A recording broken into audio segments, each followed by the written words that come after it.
His first trip to space, November 2020, pilot of NASA's SpaceX Crew 1 mission. That was the first operational mission of NASA's Commercial Crew program, which resumed launching American rockets from American soil to the International Space Station since the end of the shuttle program. Victor is a U.S. Navy captain and naval aviator who served as a test pilot, racking up more than 3,500 flight hours in more than 40 different aircraft. So again, he probably feels pretty at home in the pilot seat of Artemis 2. Yeah, I think he does. He got to say goodbye to his wife and 4 kids. Again, those were the family that he had here at Kennedy Space Center before the 4 of them drove out to the pad. Yeah, and you can see there, we talked about Victor's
Bob Behnken, May 30th, 2020, says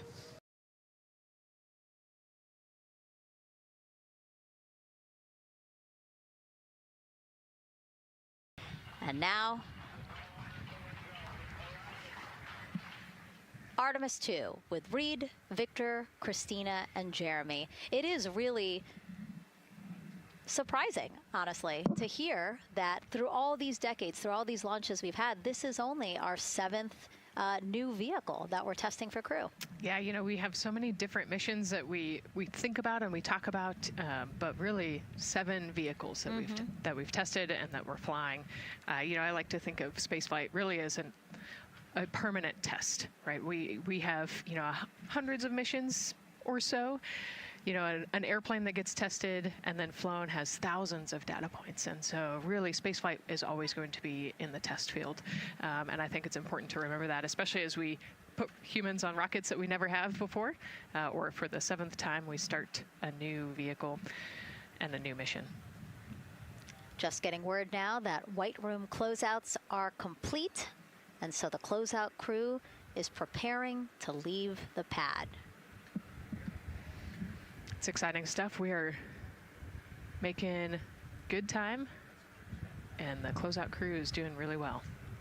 41 minutes, 43 seconds and counting until the opening of our window. And Artemis 2 is a 10-day mission that will send the 4-person crew on a journey around the moon and back to Earth. It will be a critical step towards future lunar and Mars missions.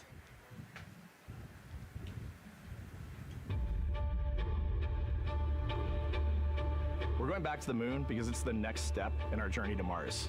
We need to go explore the moon. There's vast regions of unexplored areas with the coldest, darkest places in our solar system.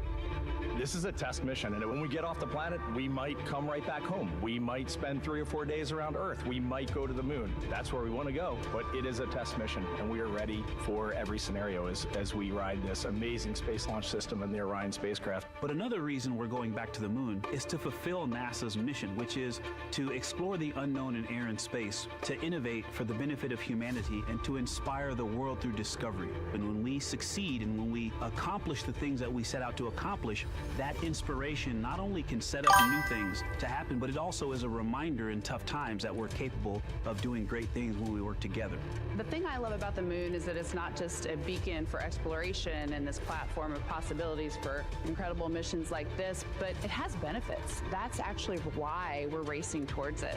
Those benefits are really wide in nature. You have everything from innovation, technology development, not only for future missions going deeper into the solar system, but technologies that come back to Earth. You have inspiration, a whole generation of people starting this pipeline of STEM workers and manufacturers and operators that are excited to see what you can do when you work hard and you come together as a team.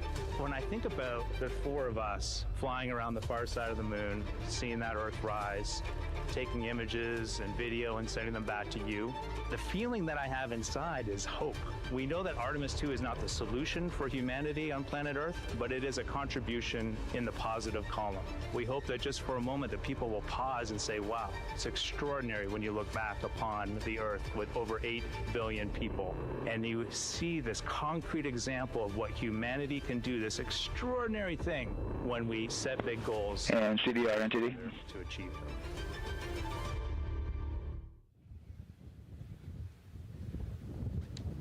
And so Mission Control Houston will control the flight of Orion after a liftoff here at Kennedy Space Center. Here's Gary Jordan, who's embedded with that team. Gary, you might have to pause because we did just hear a call out to the commander in Orion. Will do, Megan.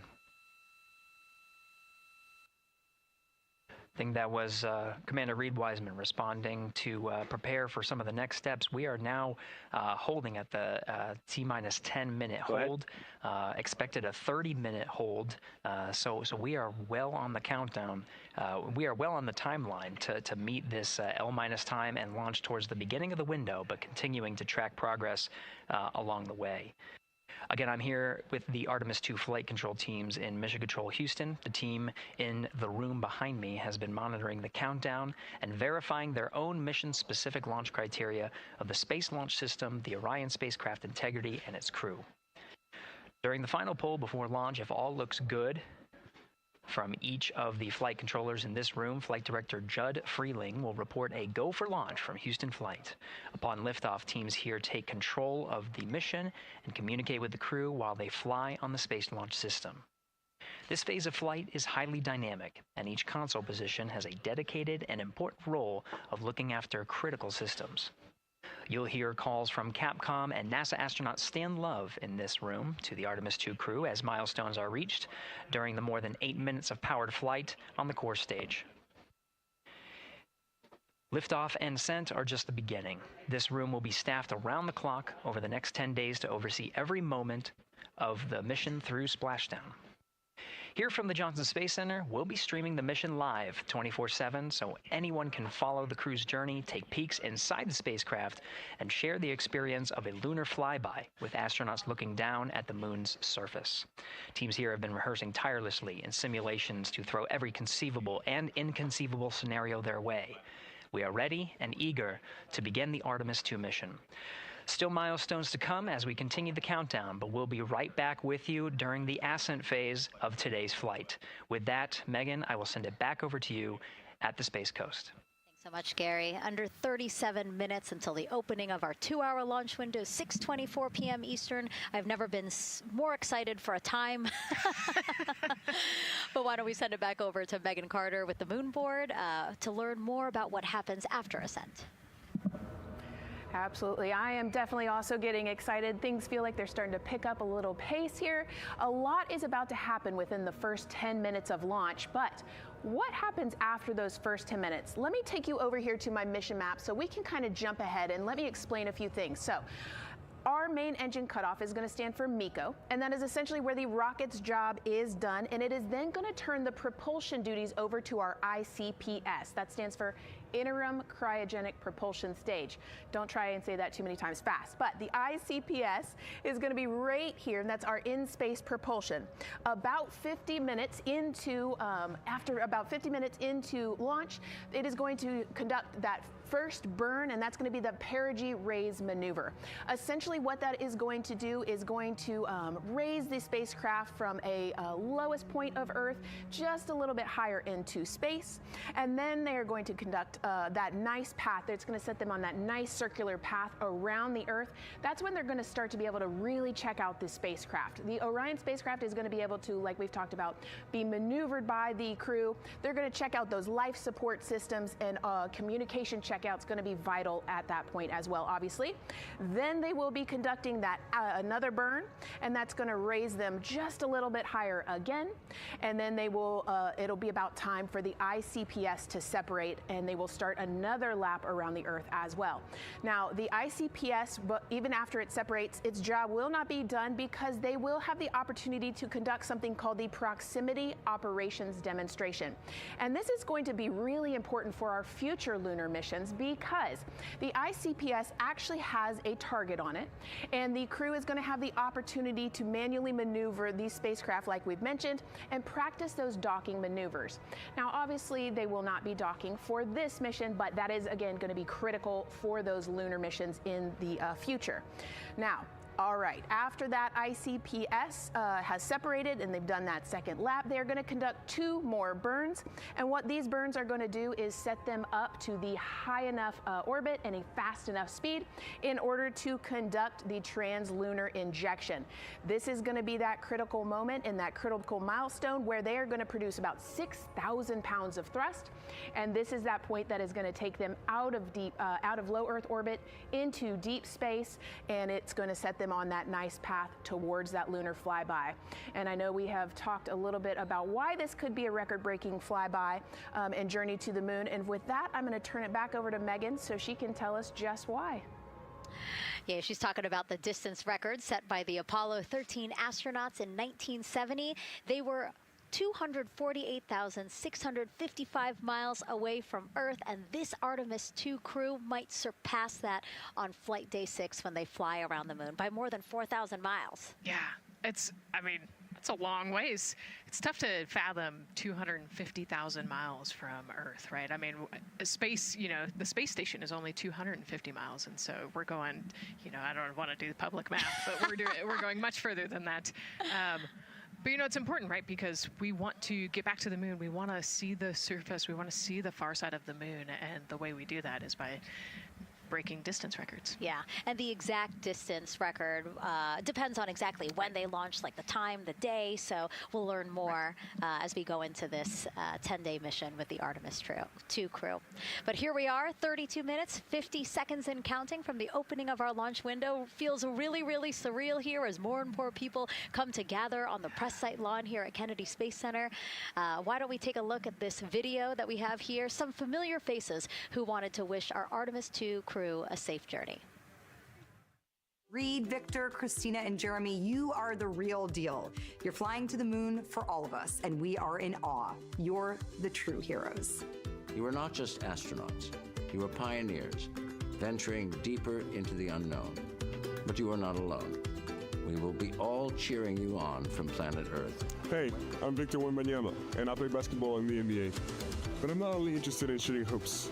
I'm also interested in shooting stars, dark matter, and all other types of astronomical phenomenon. And to the Artemis 2 astronauts who are shooting for the moon, I wish them good luck and Godspeed.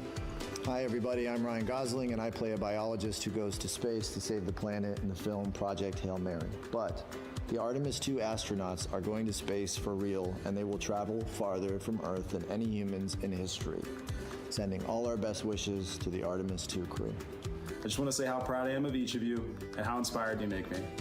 But it's not just about me.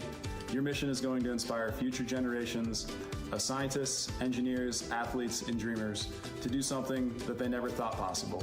Hey, it's Roy Wood Jr., and I want to wish the Artemis 2 crew a happy and safe journey to the moon, well, around the moon. To go around, I know what you're doing. You got to look for a parking space. This is to go around the moon, make sure it's somewhere to park, and then you park journey. Good luck. It's actually a really good way to explain what how this mission builds. Again, we are hoping to land astronauts on the surface of the moon in maybe 2 years. So yes, we are looking around the moon on this lunar flyby mission to see where we might park. Thank you, Roy Wood Jr. Okay, and as we look at this live view of the rocket on the pad, there is a spectacular place here at Kennedy Space Center to watch launch from, and that's the Banana Creek viewing area. Why don't we go back there where the crowd is excited, and Leah has the best assignment ever, talking to people who are super excited about being here for Artemis 2. Oh my gosh, Megan, you talk about the excitement being palpable. I'm telling you, everybody here on pins and needles as we get just about half an hour away from launch. I've been walking around talking to people, and I'm just struck again and again by how many people are here from across the agency. I want to introduce you to just a small portion of the people across NASA who have been supporting this mission. Patty Ortiz, NASA Armstrong Flight Research Center, Orion Program. Orion. Kathy Graves, Glenn Research Center, Office of STEM Engagement. Here we go. David Alexander, NASA Glenn Research Center, Office of STEM Engagement. Jennifer Becerra, Johnson Space Center, the Office of STEM Engagement. Here we go. Right back here. Where are you from? I'm from NASA Glenn Research Center, Joseph Panakitis. Joseph, here we go. Wes Furman from APL. Maria Arredondo from Headquarters, Next Gen STEM. Mark Robinson, Stennis Space Center, Commercial Space. Amira Flores, Armstrong, Office of the STEM Engagement. Molly Kearns, NASA Glenn, Space Communications and Navigation.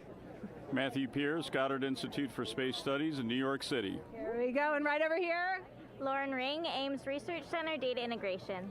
So we're coming together. We're one big NASA team, one big NASA family, and we have one major message before we launch tonight. Okay, guys, what are we going to say? 1, 2, 3. Go!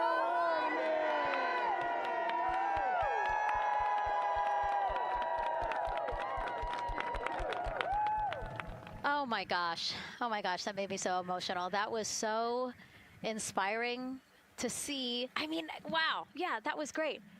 I mean, just to hear everybody say their position, what they're doing to support this mission is amazing. And I'm sure this was something that really rang true and resonated with NASA's Administrator Jared Isaacman, again, to see the workforce come together to do the work and then to be here for launch. So why don't we actually go over to him now with our Jasmine Hopkins at one of our other viewing locations. All right, Megan, thank you so much. The energy here on the balcony is honestly becoming electric as we get so close to launch. And now we are thrilled to welcome NASA Administrator Jared Isaacman. Jared, we're really entering a golden age of exploration. How will Artemis 2 set the pace for the coming years? Well, I mean, Artemis 2 is the opening act, right? This is the test mission.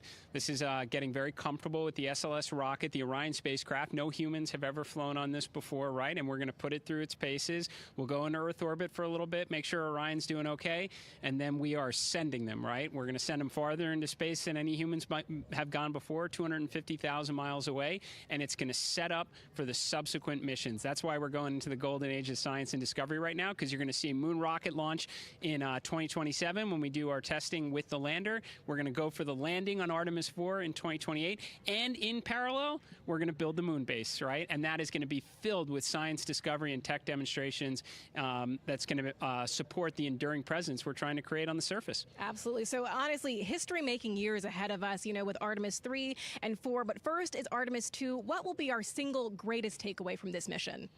Well, I'll tell you, I mean, after ignition, to me, the moment that I'm going to be most excited for is splashdown. There's no question about that. Good shoots coming down off the West Coast. But look, I think the takeaway from this is gaining extreme comfort in the Orion spacecraft, right? I mean, this is very different than what we've done for more than a half century, right? I mean, the velocities that spacecraft